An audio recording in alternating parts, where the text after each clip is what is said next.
Hi everyone, सभी का warm welcome है वाइट ही और इंग्लिश शूटर पे।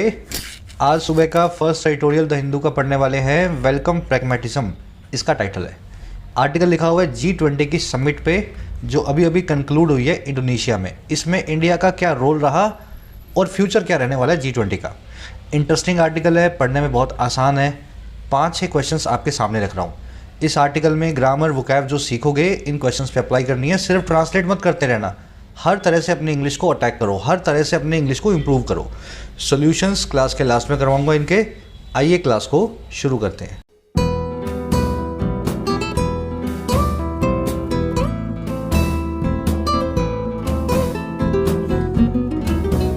ऑलराइट, कह रहा है जी वेलकम प्रैग्मेटिज्म। देखिए, वेलकम का मतलब है या तो किसी को वेलकम करना वर्ब फॉर्म में, और या फिर स्वागत के लायक एडजेक्टिव फॉर्म में। अगर कोई चीज़ स्वागत के लायक है ना, तब भी वो वेलकम कहलाती है। जैसे वेलकम न्यूज़ है ना, और किसी को वेलकम करना, किसी का स्वागत करना, वो भी वेलकम है। तो यहाँ पे वेलकम एक एडजेक्टिव के तौर पे यूज़ हुआ है। प्रैग्मेटिज्म का मतलब होता है व्यवहारिकता, एम्पेरिसिज्म। किसी चीज़ को जब आप प्रैक्टिकल होकर के करते हो तो प्रैग्मेटिज्म के साथ में करते हो। इसका बिल्कुल उल्टा होता है थियोरिटिकल, है ना। थ्योरी के हिसाब से जब चीज़ें चले, प्रैक्टिकलिटी के हिसाब से ना चले। कह रहे जी ऐसी व्यवहारिकता, ऐसा प्रैग्मेटिज्म इंडिया के द्वारा दिखाया गया है जो कि बहुत वेलकम है, जिसका हम सभी बहुत स्वागत करते हैं। अब ये कहाँ दिखाई गई व्यवहारिकता मोदी जी के द्वारा, आपको पता लगेगा इसके टाइटल पैराग्राफ से। प्रैग्मेटिज्म वर्ड को नोट कर लेना। प्रैक्टिकलिटी और एम्पेरिसिज्म बोला जाता है। ये सभी वर्ड्स अभी आपको डिटेल में करवाऊंगा वोकैब वाली शीट में। कह रहा है जी India during its presidency of G20 need to bring all nations in line with its vision. आज आप देख रहे हो मैंने सब्जेक्ट वर्ब को मार्क नहीं किया हुआ अलग से ग्रीन और पिंक कलर में। इसका रीज़न क्या है, आज आप खुद पकड़ो सब्जेक्ट वर्ब। सेंटेंस में पढ़ाऊंगा, आपको पूरा ट्रांसलेट करके दिखाऊंगा, स्ट्रक्चर बताऊंगा, फिर आपको खुद देखना है सेंटेंस में सब्जेक्ट और वर्ब क्या है। फिर मैं वैसे बता दूंगा आपको, है ना, जैसे ये सब्जेक्ट है, ये इसकी वर्ब है, और मैच करते रहना साथ में। इससे आपको पता लगेगा आप कितना खुद इंप्रूव कर रहे हो।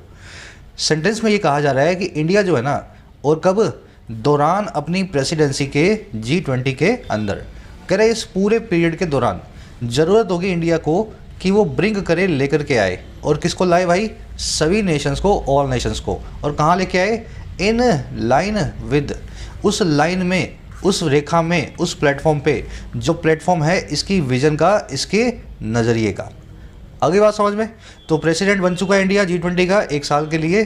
अब ये सारा दारोमदार इंडिया के ऊपर है कि जैसा इंडिया जिस विजन से दुनिया को देखता है, उस विजन के हिसाब से सभी नेशंस को अलाइन करे, इन लाइन विद करे, एक जगह एक प्लेटफॉर्म पे लेकर के आए। सेंटेंस बहुत सिंपल है। सब्जेक्ट की स्ट्रक्चर देख लो सेंटेंस की। इंडिया आपका सब्जेक्ट है और नीड इसकी वर्ब है। अब ये गलत है, यहाँ पे इंडिया के लिए नीड्स आएगा, नीड तो नहीं आएगा। देखो, इंडिया के लिए सिंगुलर और प्लूरल दोनों ही वर्ब्स यूज़ होंगी, क्योंकि इसको आप यूज़ करते हैं एक कलेक्टिव नाउन की तरह।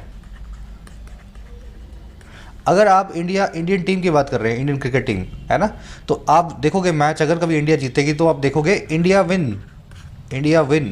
तो यहाँ पे बात हो रही है इंडियन क्रिकेट टीम की, मतलब पूरी टीम के, समझ गए ना, कई मेंबर से मिलकर के बनी हुई टीम है और वो सारी टीम जीती है, तो एक प्लूरल वर्ब इसको दी जाती है। लेकिन इस केस में कलेक्टिव नाउन वाला कोई केस नहीं पड़ रहा है, क्योंकि इंडिया के लिए आपने ऑलरेडी इट्स यूज़ कर लिया है, यहाँ भी और यहाँ भी। तो ये जब कलेक्टिव नाउन वाला केस नहीं पड़ रहा है, इसके लिए सिंगुलर प्रोनाउन यूज़ कर रहे हो दोनों जगह, तो वर्ब भी सिंगुलर ही यूज़ करनी चाहिए, यहाँ नीड्स लगाना चाहिए। तो ये सेंटेंस में एक एरर है। रात को 1-2 बजे हम डाउनलोड करते हैं इसको एडिटोरियल को, तब हो जाती है। सुबह में कभी कभी ये सही भी कर देते हैं, तो चेक कर लेना, शायद इसको सही कर दिया गया हो। अच्छा, इन लाइन विद का मतलब होता है अकॉर्डिंग टू या हिसाब से। विजन का मतलब होता है आपका नज़रिया, आपकी देखने का, समझ गए ना, व्यू पॉइंट। इसको विजुअलाइजेशन और व्यू पॉइंट भी बोलते हैं। अब आगे बढ़ते हैं। इस आर्टिकल की सारी वोकैबुलरी आपको दिखाऊंगा, जैसे प्रैग्मेटिज्म है, विजन है ना, ताकि इसको अपने स्मूथली पढ़ सकें। और उसी के साथ में प्यारे प्यारे स्टूडेंट्स ने ऐप को डाउनलोड नहीं किया है, वाइट ऐप को डाउनलोड करो, आपकी अपनी ऐप है। फर्स्ट कमेंट में इसका लिंक रखा है इसी वीडियो के नीचे। ऐप पे आपको मिलेंगे courses for writing, SSC and banking. Writing course में डिस्क्रिप्टिव लिखना सीखते हो, UPSC या किसी भी एग्जाम के लिए, ऐसे summary, report, precis, almost 60 to 80 hours का कोर्स है। अच्छे ढंग से करोगे तो इंडिपेंडेंटली राइट करना सीख जाओगे इन इंग्लिश। ये कोड लग रहा है, इसको लगा करके आप फ़ायदा ले सकते हैं आज मिडनाइट तक 475 में। अभी इसका प्राइस बढ़ने वाले हैं नेक्स्ट मंथ से, उससे पहले फ़ायदा ज़रूर से लें। बैंकिंग कोर्स के अंदर आपको पूरा बैंकिंग का सिलेबस, क्लरिकल और PO, प्रीलिम्स और मेंस का प्लेंटी ऑफ प्रैक्टिस सेशंस के साथ में कवर करवाया जाता है। तो सही अप्रोच देख करके कैसे मार्क्स को बूस्ट करना है ये बैंकिंग कोर्स में सीख सकते हैं। इसी तरीके से एसएससी के कोर्स में एसएससी के सभी एग्जाम्स का प्रीलिम्स और मेंस आपको तैयार करवाया जाता है। एक एक वैरायटी के क्वेश्चन को डिटेल्ड अप्रोच के साथ में करना सिखाया जाता है। कोर्सेज से रिलेटेड कोई भी क्वेरी हो, ये टीम का नंबर है, आप इस पर व्हाट्सअप करके टीम से बात कर सकते हैं। ऐप का लिंक इसी वीडियो के फर्स्ट कमेंट में रखा हुआ है। चलो, कल था रन अवे, लास्ट वर्ड। जो भाग गया हो, रन अवे कर गया हो, आउट ऑफ कंट्रोल हो, फ्यूजिटिव हो, भगोड़ा हो, है ना, इस वर्ड को आपने कल सीखा था। आज देखना है एम्पेरिकल से। एम्पेरिकल मैंने आपको बता दिया, जो प्रैक्टिकल हो, एक्सपेरिमेंटल हो, ऑब्जर्वेशनल हो, एक्सपीडियंट हो, व्यवहारिक हो, क्या कहलाएगी? एम्पेरिकल कहलाएगी। Empirical studies have shown the effectiveness of Ayurveda in treating several lifestyle diseases. कई सारी व्यवहारिक स्टडीज़ ने ऐसा दिखाया है असरदार होने को, इफेक्टिवनेस को आयुर्वेद के, और ट्रीट करने में लाइफस्टाइल डिसीज़ को, ऐसी डिसीज़, ऐसी बीमारियां जो लाइफस्टाइल से आती हैं, जैसे कि डायबिटीज़, हाइपरटेंशन, तो इसमें आयुर्वेद काम करता है। ऐसा एम्पेरिकल स्टडीज़ ने हमें बताया। एम्पेरिकल स्टडी का मतलब क्या हुआ? ये वास्तव में व्यवहारिक तौर पे की गई स्टडीज़ है, लोगों को बिठा करके उनको आयुर्वेद की दवाइयाँ खिला करके।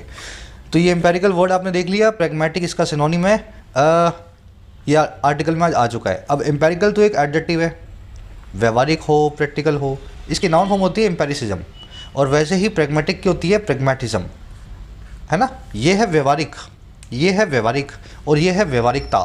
दोनों में फ़र्क होता है ना, ये नाउन है, वो एडजेक्टिव है। तो आज इसकी नाउन फॉर्म आपने आर्टिकल में देख चुके हो, प्रैग्मेटिज्म। अगला वर्ड है कंसेंसस। इसका मतलब है agreement between all stakeholders. किसी भी बात को लेकर के सभी पार्टियों के बीच में सहमति कहलाती है कंसेंसस। इसको यूनानिमिटी भी बोलते हैं। जब यूनो यानी कि वन आपका एनिमस हो जाए, एनिमस का मतलब है ब्रेन या हार्ट, जब किसी मुद्दे पे सभी लोगों का दिमाग और दिल एक हो जाए, यूनानिमिटी या कंसेंसस कहलाता है। इसको ऐसे ब्रेक करके इस वर्ड को याद रखें। Even after 13 rounds of discussion no consensus could be reach between India and China on the border issue. यहाँ तक कि 13 राउंड्स की बातचीत के बाद कोई भी सहमति रीच नहीं हो पाई, कोई भी राय नहीं बन पाई इंडिया और चाइना के बीच पे बॉर्डर के इशू को लेकर के। तो ये वर्ड आर्टिकल में देखेंगे। अगला वर्ड है स्टेलमेट।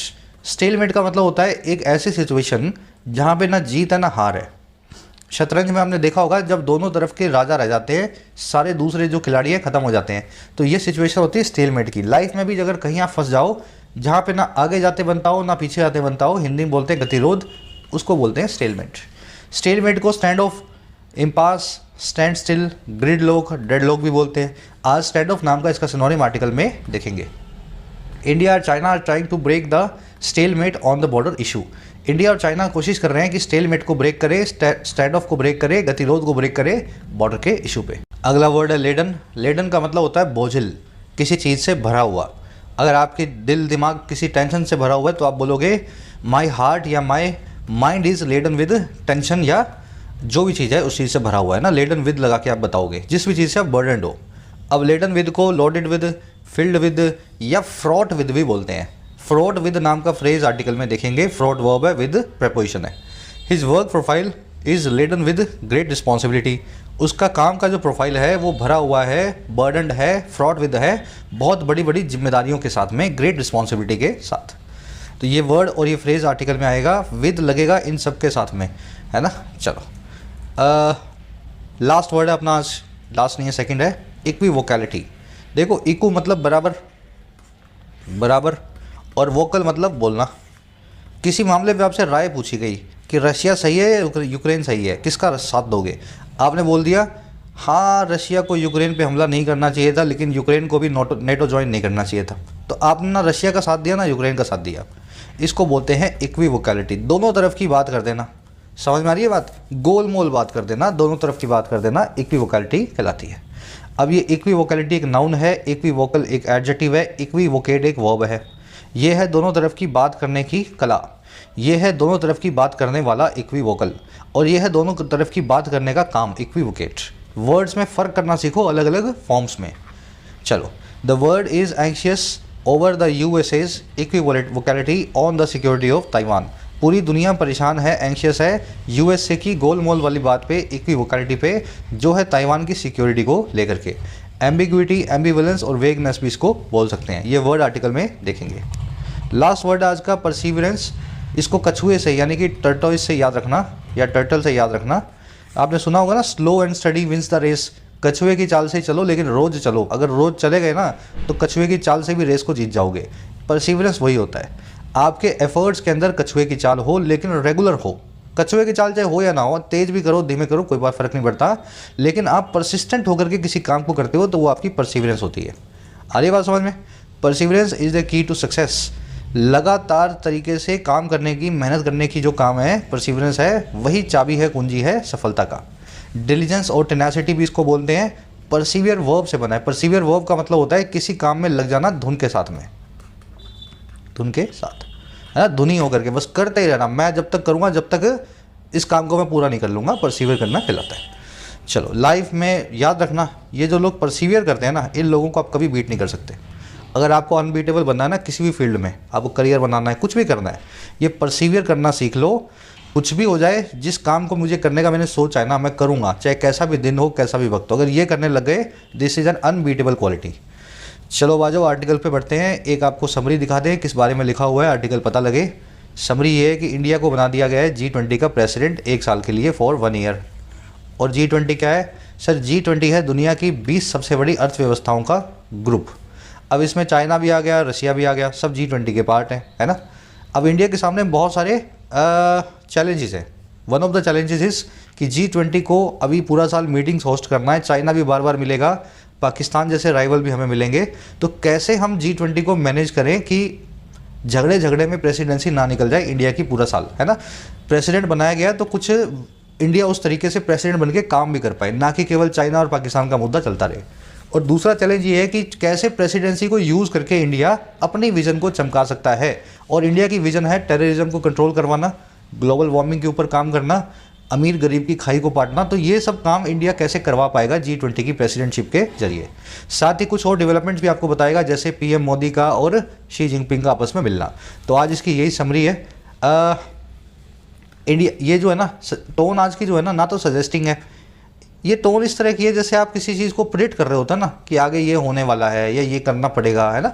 इस तरह का एक एनालिटिकल और प्रिडिक्टिंग टाइप का टोन है। ये प्रिडिक्ट भी कर रहा है और एनालाइज भी कर रहा है फ्यूचर को क्या इंडिया के साथ होगा।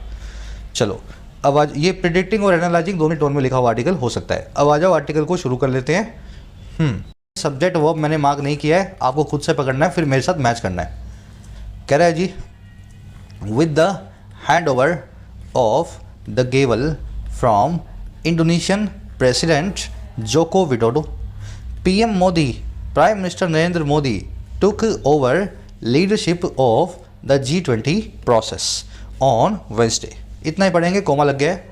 कह रहे जी विद इस चीज़ के साथ ही, जब भी विद से सेंटेंस शुरू हो इसका मतलब होता है इस चीज़ के साथ ही। कह रहे जी इस चीज़ के साथ ही, और कौन सी चीज़? जो हैंड ओवर है। हैंड ओवर का मतलब होता है किसी चीज़ को ट्रांसफ़र करना, किसी दूसरे को थमा देना। कह रहे थमाए जाने के साथ ही, और किसको थमाए जाने को? गेवल को, यानी कि हथौड़े को। हथौड़ा क्या होता है? देखो, गेवल वो वाला हथौड़ा होता है जो कि जज साहब को मिलता है। आपने फिल्मों में देखा होगा ना, जज साहब जब भी गुस्से में आते हैं तो ठोक ठोक के पीट पीट के बोलते हैं ऑर्डर ऑर्डर। तो ये गेवल होता है। मैं आपको इसकी पिक्चर भी दिखा देता हूँ। गेवल, जिसके हाथ में गेवल, ये गेवल खास हथौड़ा है, जिसके हाथ में गेवल नाम का हथौड़ा, समझ लो वो उस कमेटी का लीडर या वो उस कोर्ट का जज। तो कह रहे जी गेवल के थमाए जाने के साथ ही, जज की कुर्सी के हैंड ओवर के साथ ही। और ये कहाँ से हैंड ओवर हुई है?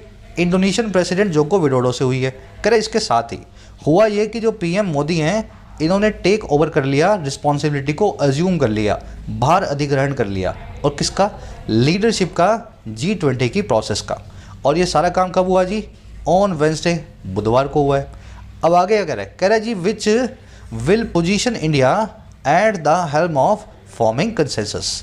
कह रहा है ये जो सारा काम है ना, इंडोनेशियन प्रेसिडेंट से कुर्सी मोदी जी के पास तक आना, कह रहे जो सारा काम है ये पोजीशन करेगा, ये रखेगा इंडिया को बिल्कुल हेल्म पे। हेल्म का मतलब होता है स्टेयरिंग, गाड़ी का स्टेयरिंग होता है ना, गाड़ी जहाँ भी मोड़नी हो उसके जरिए आप मोड़ सकते हैं। तो कह रहे बिल्कुल स्टेयरिंग पे रखेगा, कमांड पे रखेगा, कंसेंसस को फॉर्म करने की, सभी की सहमति को लाने की, इस काम की कमांड पे होगा। और ये कंसेंसस किन के बीच में? कंसेंसस होगी दुनिया की सबसे एडवांस्ड इकोनॉमीज़ के बीच में, सबसे अमीर अर्थव्यवस्थाओं के बीच में। और ये पूरा काम होगा अगले पूरे साल, over the next year. Break करके पूरा सेंटेंस आपको बता दिया है, एक बार रिपीट कर रहा हूँ, फिर इसके देखेंगे स्ट्रक्चर। कह रहा है जी थमाए जाने के साथ ही गेवल नाम के हथौड़े को, जिसका मतलब होता है लीडरशिप की कुर्सी। तो कह रहा है इस कुर्सी को थमाए जाने के साथ ही इंडोनेशियन प्रेसिडेंट के द्वारा, जोको विडोडो जिनका नाम है, हमारे PM मोदी ने टेक ओवर कर लिया V2 लगा के टू कवर कर लिया लीडरशिप की प्रोसेस को G20 के अंदर। और ये सारा काम हुआ है बुधवार यानी कि वेंसडे को। अब कह रहे हैं ये जो काम हुआ है ना, कुर्सी का वहाँ से वहाँ आना, ये काम अपने आप में ही पोजीशन कर देगा इंडिया को बिल्कुल स्टेयरिंग पे, कमांड पे, कंसेंसस को फॉर्म करने के काम की। अब ये कंसेंसस किन के बीच में होगी? दुनिया की सबसे अमीर देशों की एडवांस इकोनॉमीज़ के बीच में होगी, और ये पूरा काम होगा ओवर द नेक्स्ट 1 ईयर। अब इसकी स्ट्रक्चर देख लो सेंटेंस की। सेंटेंस का सब्जेक्ट है पीएम मोदी, वर्ब है टुक ओवर, वर्ब लगी हुई है V2 में, पास्ट सिंपल टेंस है ना।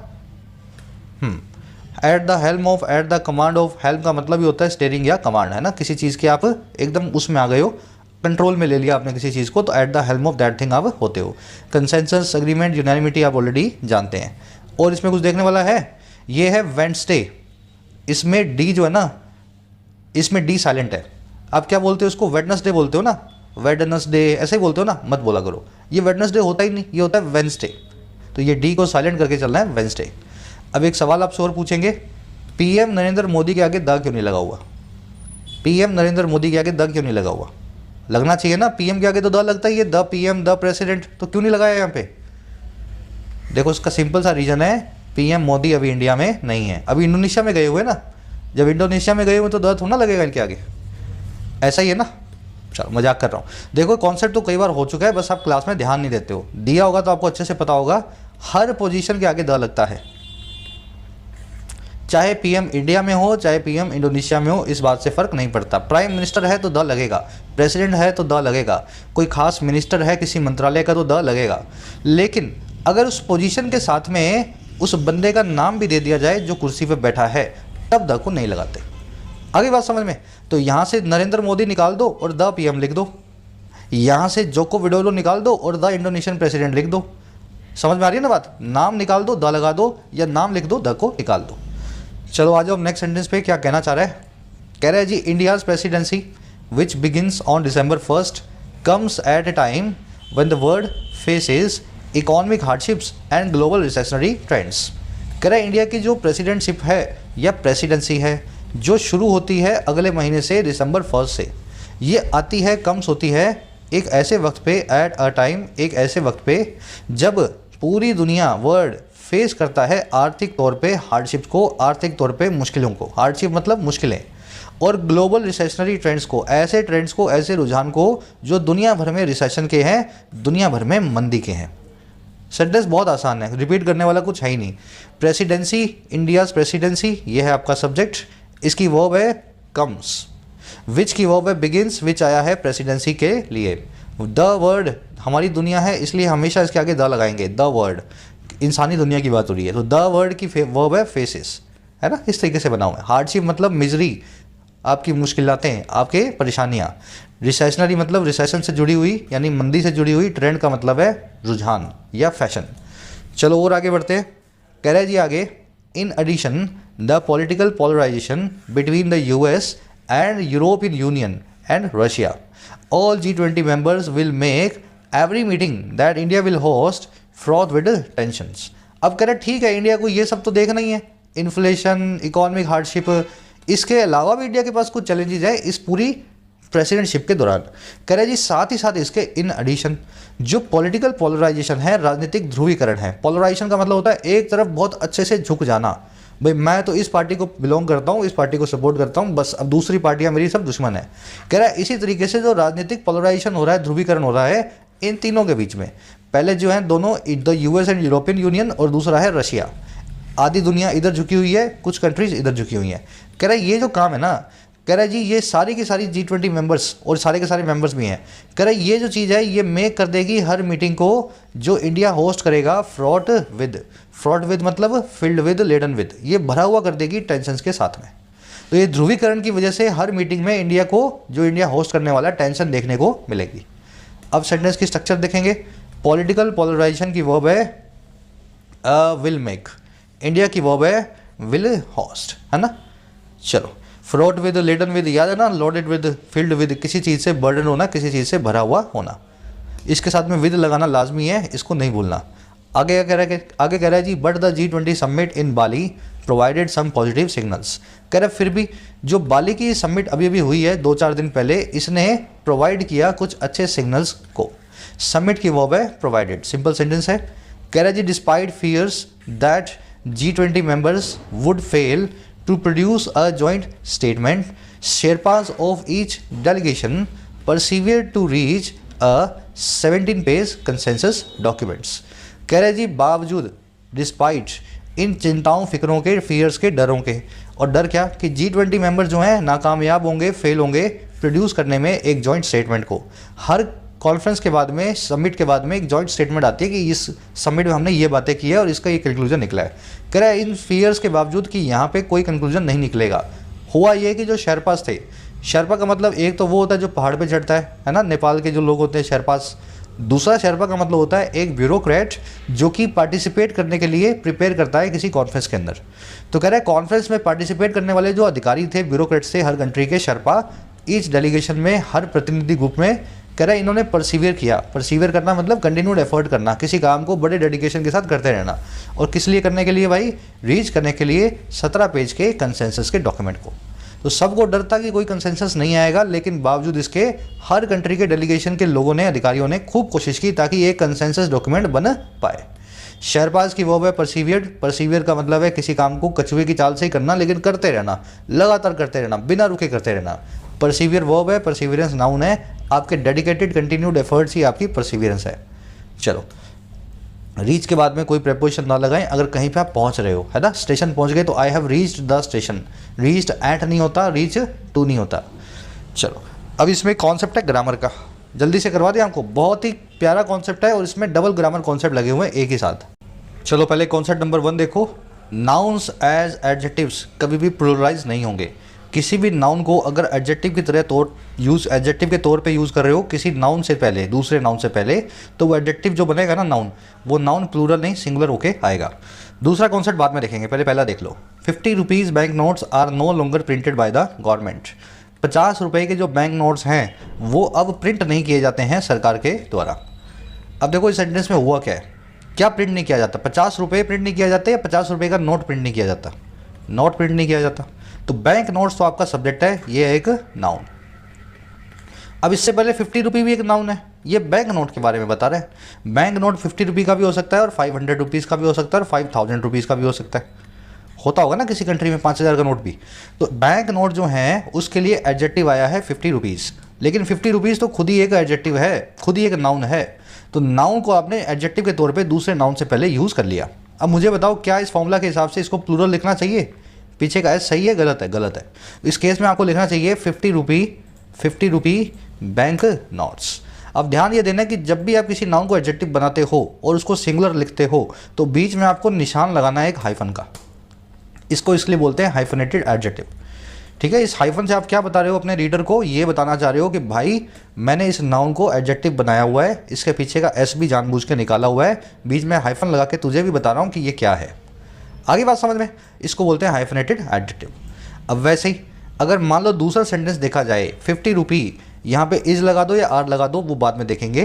50 रुपी इज या are not sufficient to buy even a modest meal today. 50 रुपये सफिशिएंट नहीं है बाय करने के लिए, यहाँ तक कि एक मॉडेस्ट सी मील को, यहाँ तक कि एक साधारण से खाने को आजकल। अब मुझे बताओ 50 रुपी यहाँ पे क्या है? एडजेक्टिव है क्या? मान लो ये एडजेक्टिव है तो फिर सब्जेक्ट कहाँ गया, नाउन कहाँ गया? है ही नहीं, सीधे वर्ब आ रही है। मतलब ये 50 एडजेक्टिव है, रुपए जो है नाउन है। अब ये सब्जेक्ट बन गया है, नाउन ही है, ये एडजेक्टिव बन के नहीं बढ़ा हुआ 50 रुपी। अगर ऐसा है तो इसको सिंगुलर नहीं प्लूरल लिखना पड़ेगा, क्योंकि अब 50 रुपये हैं, 1 रुपया नहीं है, 50 रुपये हैं, तो 50 रुपीज़ लिखना पड़ेगा। और ये प्लूरल है, इसलिए आपको वर्ब अपने हिसाब से चूज़ करनी है। मान लीजिए मैं यहाँ पे प्लूरल वर्ब को चूज़ कर लेता हूँ, आर लिख देता हूँ। ठीक है, बाद में देख लेंगे इस पूरे कॉन्सेप्ट को, अभी मैंने प्लूरल वर्ब को चूज़ कर लिया। वैसे ही 50 acres area of forested land has या have been burn in the wild fire. एक 50 एकड़ का जो एरिया है फॉरेस्टेड लैंड का, वो बर्न हो गया है जंगल की आग में। अब मुझे बताओ क्या बर्न हुआ है? 50 एकड़ बर्न हुआ है या एरिया बर्न हुआ है? सर सब्जेक्ट तो एरिया है, एरिया बर्न हुआ है। एरिया कितने का है? 50 एकड़ का। एरिया 100 एकड़ का भी हो सकता था, एरिया 1000 एकड़ का भी हो सकता था। ये जो 50 एकड़ है, एरिया को डिफाइन करने के लिए एक एडजेक्टिव लगा है, लेकिन ये 50 एकड़ तो खुद भी एक नाउन है। एकर्स याद है, एकर्स खुद भी तो एक नाउन है।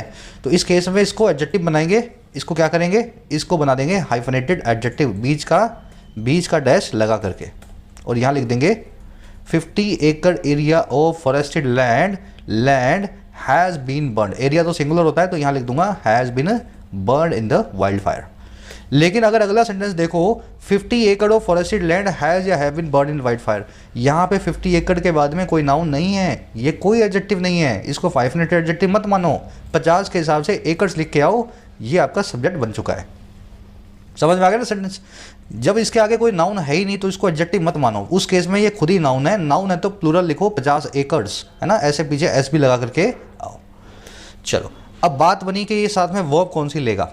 यहाँ पे हैज़ लगाएं कि हैव लगाएं, यहाँ पे आर लगेगा या जो है इज लगेगा। तो ध्यान रखें, जब भी कोई मेजरमेंट सब्जेक्ट बन के आ जाए, time, money, weight, distance, length, breadth, 5 metre, 2 metre, 100 रुपये, 2 किलो, 10 मीटर, 2 किलोमीटर, है ना, जब भी ऐसी चीज़ें बात हो, 2 घंटे, 10 दिन, तो ये सब चीज़ों की जो मेजरमेंट्स है ये हमेशा सिंगुलर वर्ब लेती हैं। यहाँ देखो 50 रुपीज़ एक मेजरमेंट है या नहीं है मनी की? बिल्कुल है। तो यहाँ पे वर्ब लेगी सिंगुलर इज। सेंटेंस इंप्रूवमेंट में एक कॉन्सेप्ट लगता है, एरर में नहीं लगता है। आर यहाँ पे गलत नहीं है, आर बिल्कुल सही है, लेकिन यूज़ किया जाता है इज को आप जो है प्रिफर करेंगे, यहाँ पे इंप्रूव करेगा सेंटेंस को। वैसे 50 एकर्स के लिए वैसे तो है आना चाहिए भाई, 50 acres of land have been burn, है ना, 50 एकर्स हैव बीन बर्न। लेकिन ध्यान क्या देना है, 50 एकर्स एक लैंड का जो है मेजरमेंट है। मेजरमेंट अपने साथ में सिंगुलर वर्ब को प्रीफर करता है, यहाँ पे हम प्रीफर करेंगे हैज़ को। चलो दोनों कॉन्सेप्ट एक साथ मिला करके पढ़ा रहा हूँ ताकि प्रैक्टिकली इनको अप्लाई कर सको। एक बार ये बता दूंगा, एक बार ये बता दूंगा तो कंफ्यूज हो जाओगे, दोनों एक साथ बता दिया आपको मैंने।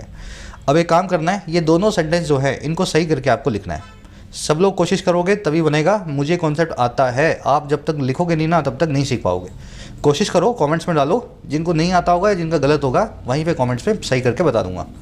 चलो अब आगे बढ़ते हैं। आज के क्विज में कॉन्सेप्ट आएगा, कह रहा है जी expectedly there was trouble over the paragraphs on the Russia Ukraine conflict. कह रहा है बिल्कुल आशा के तौर पे ही जैसी एक्सपेक्टेशन थी, ट्रबल भी थी, थोड़ी परेशानी भी हुई हमें, और किसके ऊपर, कुछ पैराग्राफ्स के ऊपर जो है रशिया यूक्रेन कॉन्फ्लिक्ट को लेकर के। तो ट्रबल की वर्ब है वॉज, क्लोज शुरू हुआ देयर से, इसलिए वर्ब के बाद में सब्जेक्ट को रखा गया है। अगर ट्रबल्स होती तो वॉज की जगह पे वर्ब लगाना पड़ता। देयर से कोई कनेक्शन नहीं है इस वर्ब का, है ना, इसका इससे कनेक्शन है। एक्सपेक्टेडली मतलब आशातीत, आशा वाले तौर पे। कह रहा जी India's role in tempering some of the language during the negotiation has been highlighted. कह रहे जी इंडिया की जो भूमिका है टेम्पर करने में, टेम्पर करना मतलब नरम बनाना, और किसको, कुछ एक भाषा को, लैंग्वेज को निगोशिएशन के दौरान। कह रहा है जो रोल है ना इसको हाईलाइट किया गया है, हैज़ बीन हाईलाइटेड। कह रहे जी आगे and mister Modi's phrase at the SCO summit in September that this is not an era of war was included in the final statement. कह रहा है और जो मोदी साहब का फ्रेज था, जो उन्होंने बात बोली थी, कैच फ्रेज दिया था SCO की समिट में सितंबर के अंदर, कि ये जो एरा है that this is not an era of war, ये वॉर का युग नहीं है, ये वॉर का वक्त नहीं है।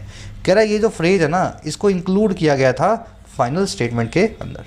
आगे बात समझ में? तो इस तरीके से पूरी खींचतान के बाद में इंडिया ने थोड़ा सा लैंग्वेज को नरम करवा के अपना ये वाला फ्रेज ऐड करवा के जो फाइनल स्टेटमेंट है, कंसेंसस डॉक्यूमेंट है, उसको अप्रूव करवाया। अच्छा, इंडियाज़ रोल की वर्ब है हैज़ बीन हाईलाइटेड।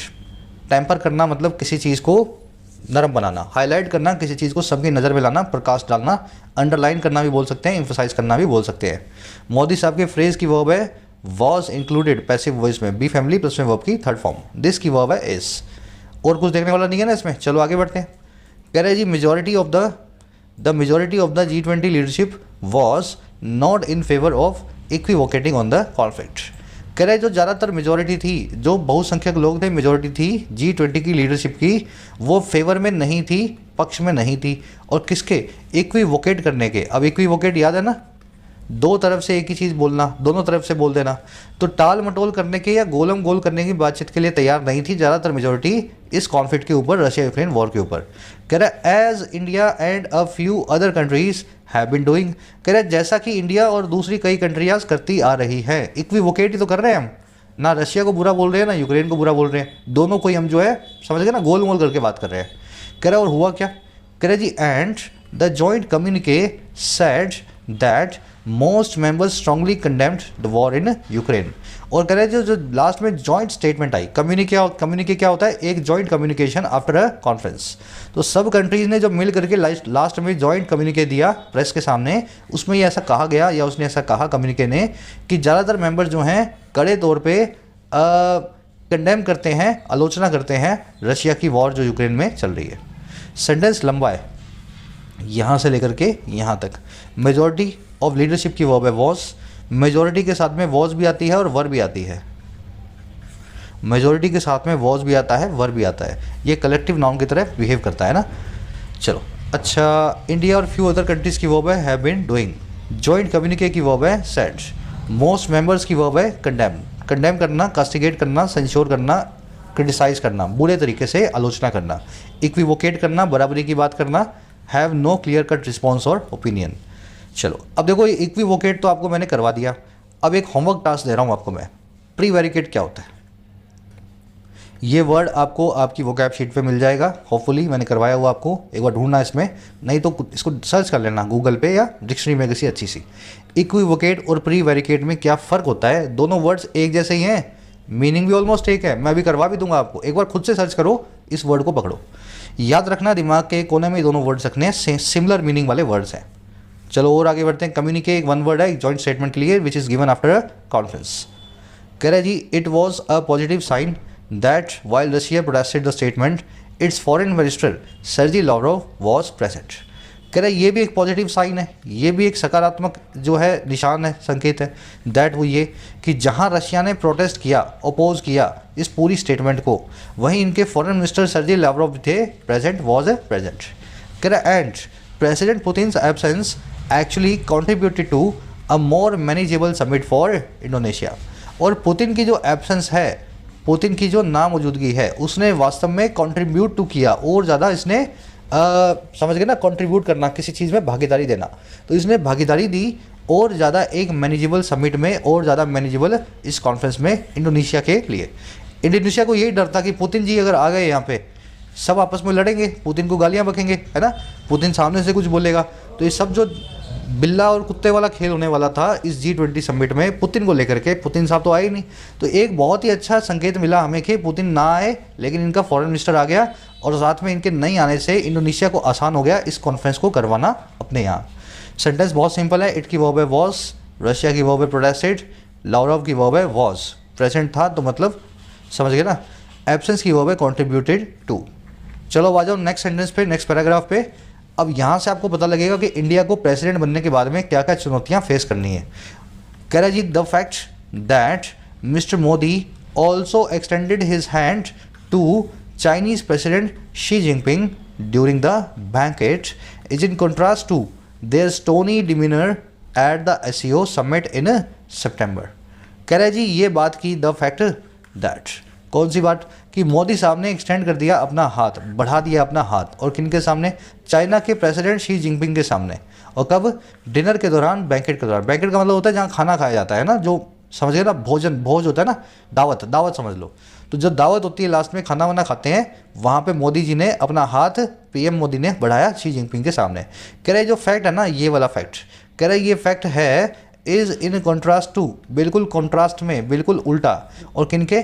इन दोनों लोगों के स्टोनी बिहेवियर के, डिमिनर के। डिमिनर मतलब बिहेवियर, ट्रीटमेंट, और स्टोनी मतलब पत्थर जैसा। तो पत्थर जैसा जो इनका बिहेवियर था, और कहाँ था? SCO की समिट में सितंबर के अंदर। तो बिल्कुल उसके उल्टा है। सितंबर में तो दोनों पत्थर बन के बैठे रहे, ज़्यादा बातचीत नहीं की, एक दूसरे की तरफ देखा भी नहीं। इस बार मोदी जी ने इनकी तरफ हाथ बिठाया और दोनों ने बातचीत भी कर ली खाना खाते हुए। कह रहा है और ये जो दूसरी चीज़ है ना, ये fact that could signal a thaw in talks between them for the first time since the LAC stand off began in 2020। कह रहे यही फैक्ट जो है सिग्नल कर सकता है एक नरमाई को, थॉ को, गर्म जोशी को, वार्म को, बातचीत के अंदर, टॉक्स के अंदर, इन दोनों लोगों के बीच, बिटवीन दैम। पहली दफ़ा जब से LAC का स्टैंड ऑफ शुरू हुआ था सन 2020 में, उसके बाद से। तो ये फैक्ट दो चीज़ों को एक्सप्लेन कर रहा है। पहली चीज़ तो ये बिल्कुल उल्टा है, इनका हाथ मिलाना SCO समिट से। दूसरा ये सिग्नल भी कर रहा है कि दोनों के बीच में रिश्तों में गर्मजोशी अब आ चुकी है। पहली दफ़ा ये जब से स्टैंड ऑफ हुआ था 2020 में शुरू, उसके बाद से। अब इसकी स्ट्रक्चर देखेंगे। फैक्ट सब्जेक्ट है प्राइमरी, इसकी वर्ब है इज़, सब्जेक्ट नंबर की वर्ब नंबर 1, और दूसरी वर्ब है इसकी could signal, fact is in contrast to and the fact could signal a thaw. आगे बात समझ में, और इसमें कुछ देखने वाला ज़्यादा मुझे नहीं दिख रहा। डिमिनर एक नया वर्ड है, इसका मतलब है बिहेवियर, ट्रीटमेंट। थॉ का मतलब होता है गर्मजोशी, रिलैक्सेशन, रिश्तों के बीच की गरमाई, उसको बोलते हैं थॉ। अच्छा, एलएसी स्टैंड ऑफ की वर्ब है बिगेन। स्टैंड ऑफ का मतलब आप जानते ही हैं, जब चीज़ें गतिरोध में आ जाए, ना आगे ना पीछे, वही थम के खड़ी हो जाए। बैंकेट का मतलब होता है दावत, है ना, डिनर। चलो, और कुछ नहीं देखना मेरे को, है ना, दिख नहीं रहा मुझे बताने वाला।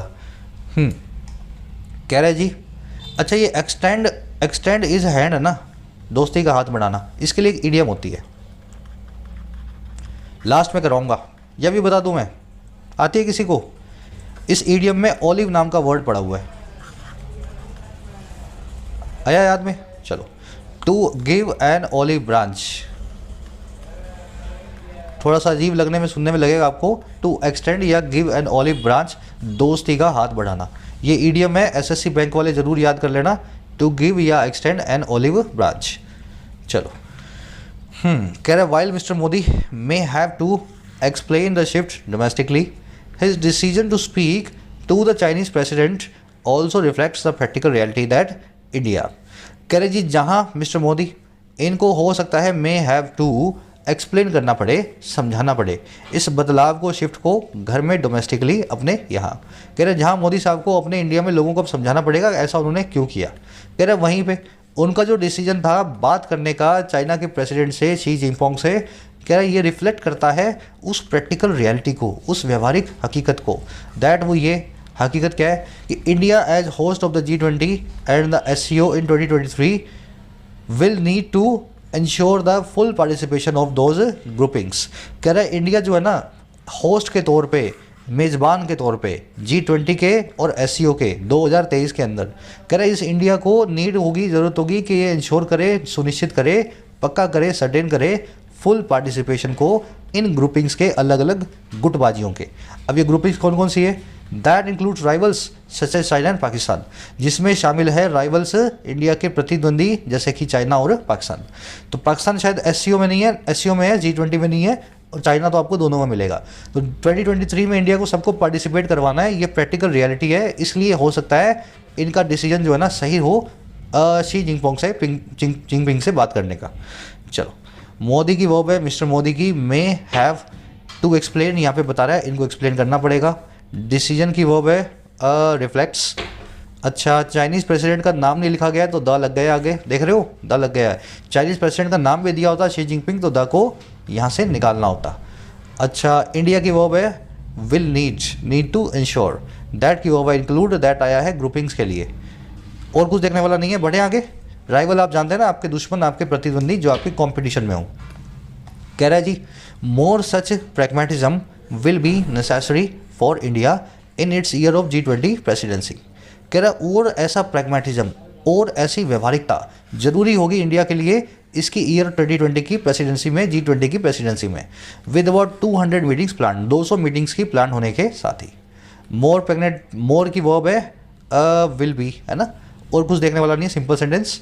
कह रहे to achieve this new Delhi will have to bring on board all countries with its vision for the forum's future. कह रहे इस चीज़ को अचीव करने के लिए नई दिल्ली को हैव टू ब्रिंग करना पड़ेगा, लाना पड़ेगा सभी को on board. Bring on board, सबको बराबर में लाना, साथ में लाना, टुगेदर लाना।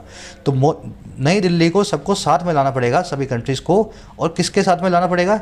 अपनी विजन के साथ में, जो इसकी है फोरम के फ्यूचर को लेकर के, G20 के प्लेटफॉर्म के भविष्य को लेकर के। अब क्या विजन है इंडिया की? ये है इंडिया की विजन, इन 5-4 सेंटेंसेज में बताई गई है, लाइन्स में। Steering the world's economic leadership through the difficult phase, steer करना, डायरेक्ट करना दुनिया की इकोनॉमिक लीडरशिप को एक मुश्किल हालात से।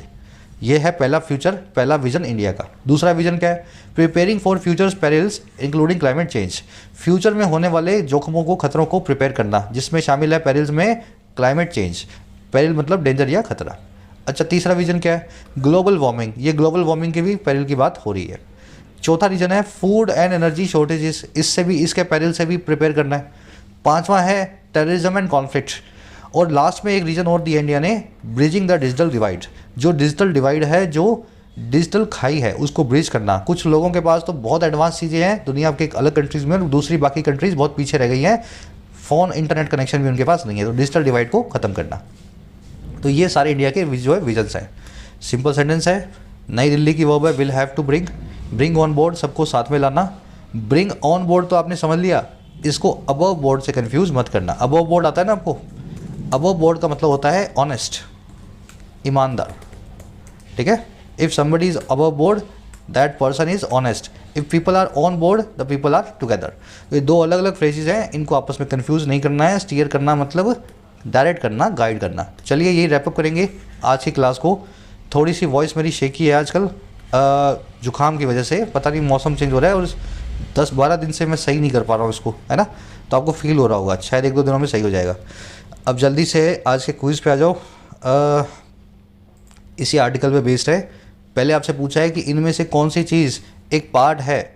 Select the factors that are, यहाँ पे इस कर लेना, that is a part of India's vision for G20 platform. तो लास्ट में आपको बताया इंडिया की विजन क्या है, वहीं से जो पार्ट बन रहा है उसका आंसर यहाँ से निकाल लो। सेकंड में आपसे पूछा है कि एक सेंटेंस दिया हुआ आपको, majority of G20 leadership was not in favour of equivocating on the conflict. तो इस सेंटेंस से कौन सा इन्फ्रेंस निकाला जा सकता है। ये इन्फ्रेंस निकाला जाता है कि कुछ कंट्री जो है कॉन्फ्लिक्ट को सपोर्ट करती हैं, या फिर कुछ कंट्री ने रशिया की साइड को ले लिया, या फिर कुछ कंट्री ने चूज़ किया कि वो कोई साइड लेंगी ही नहीं, या फिर कुछ नॉन नेटो कंट्री थी, अफ्रेड ऑफ थी रशिया से, डरती थी रशिया से। तो चारों में से कौन सा इन्फ्रेंस आप यहाँ से इस सेंटेंस से आराम से निकाल सकते हो। इन्फ्रेंस बेस्ड क्वेश्चन है, थोड़ा मुश्किल है, कोशिश करना। फर्स्ट कमेंट में आंसर डाल रहा हूँ, वहाँ से अपने आंसर से मेरा मैच कर लेना। थर्ड और फोर्थ में 2 एरर्स मिलेंगी। एरर्स का मैं आपको आइडिया देता हूँ, हिंट देता हूँ कहाँ पे मिल सकती हैं। पहली एरर हो सकता है यहाँ मिल जाए, और दूसरी एरर मिल सकती है ब्रिंग ऑल अबव बोर्ड, इस फ्रेज के आसपास, bring all of the Nations above board. देख लेना ये सही यूज़ किया है या गलत यूज़ किया है। पाँचवें में आपसे पूछा है 500 kilograms are a very heavy weight for a deadlift even for the world strongest man. अब इस सेंटेंस को आप कैसे इंप्रूव कर सकते हो, वही मेजरमेंट वाला फॉर्मूला लगाना है, इसको इंप्रूव करके दिखाओ। 6वें में आपसे एम्पिरिसिज्म का एंटोनिम पूछा है, एम्पिरिसिज्म का मीनिंग क्या होता है, उल्टा इसका मीनिंग आपको बताना है। अब 6 क्वेश्चंस के आंसर इसी वीडियो के नीचे रखे हैं, जाके चेक कर लो। आउट ऑफ 6 कितने मार्क्स मिले ज़रूर से बताना। ऐप को डाउनलोड कर लो, कमेंट सेक्शन में लिंक रखा है। SSC बैंकिंग UPSC के लिए कोर्सेज अवेलेबल हैं, फ़ायदा ले सकते हैं। कंटेंट बहुत है, अब आपको करनी है मेहनत, है ना। कोई भी क्वेरी हो ऐप से रिलेटेड, ये नंबर है, मेरी टीम से आप व्हाट्सअप करके बात कर सकते हैं। Until then signing out.